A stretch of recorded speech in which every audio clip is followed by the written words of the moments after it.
I'm Brianna Schutte, and this is my wellness video. So, first, I'll go over SMART goals. SMART stands for specific, measurable, achievable, realistic, and timed. Originally from business settings, SMART goals are now widely used in health and behavior change. They also help individuals define clear, success oriented targets, such as 30 minutes of aerobic exercise 5 days a week for 4 weeks. Clear goals aid focus, motivation, and tracking progress.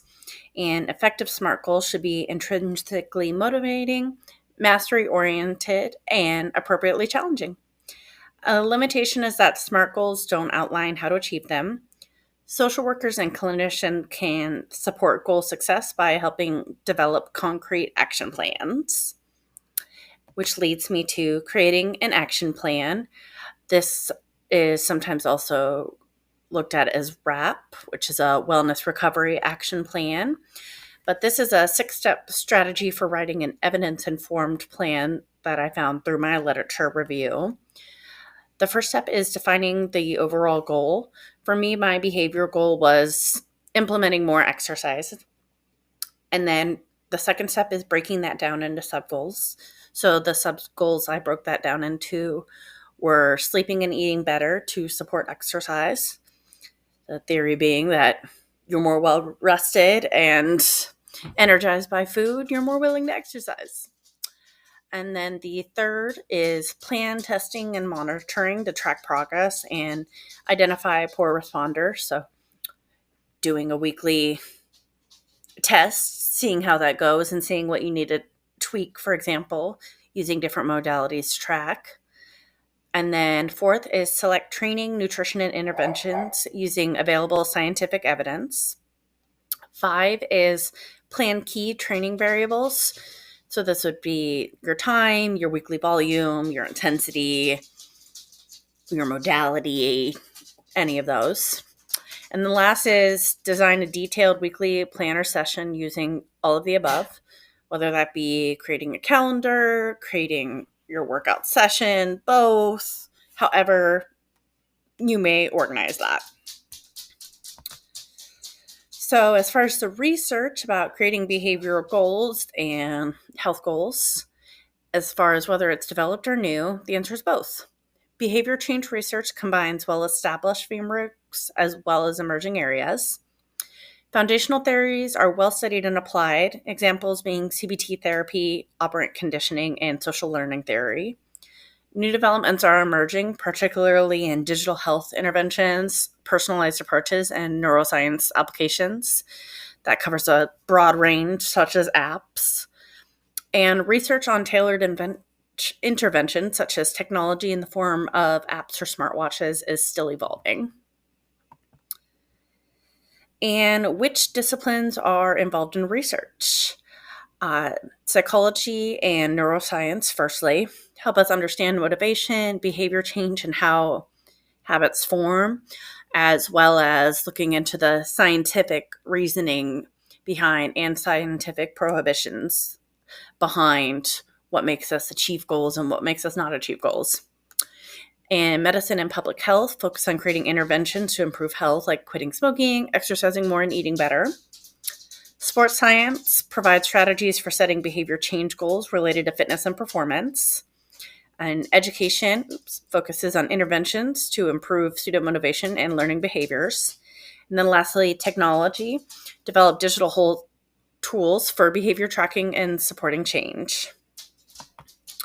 And then to assess evidence quality, there is the evidence pyramid, or there's GRADE, which is short for Grading of Recommendations, Assessment, Development, and Evaluation System.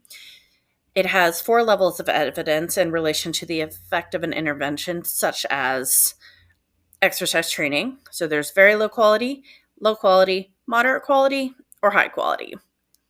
Whereas the pyramid kind of works more low to high as you work your way up. And effective interventions. What do we know? Goal setting, effective intervention, clear, specific, and achievable goals are essential. SMART goals are an example of this. Self-monitoring, so tracking behaviors through apps, calendars, checklists, or other modalities have found to be helpful. And motivational interviewing, a client-centered approach that enhances motivation for change through empathetic listening and collaborative goal setting has been effective in many settings. Then social support, so support from natural supports, family and peers can provide encouragement and accountability. And environmental modifications, adjusting the government to support desired behaviors such as creating a home gym, limiting junk food in the home, both proven to be an effective tactic in creating behavior changes, whatever those behaviors may be. And reinforcement and rewards. Research shows both positive reinforcement for meeting goals and the gradual reduction of rewards over time help solidify new habits. However, depending on the goal, these rewards must be carefully selected so as not to impact progress. So, for example, if you eat healthy all week, maybe having a whole chocolate cake as your reward might be a little excessive. But, part of the chocolate cake could be reasonable. So, just keeping in mind your goals and what you're trying to track. And then what came up in my research a lot was evidence-based versus evidence-informed. The history and application of evidence-based practice has originated in medicine to improve clinical decisions. As discussed before, it's now applied across several disciplines. It involves using the best current evidence interpreted critically and contextually. And the hierarchy of evidence, as discussed in the pyramid before, is from expert opinion, low, to systematic reviews or meta-analysis, high.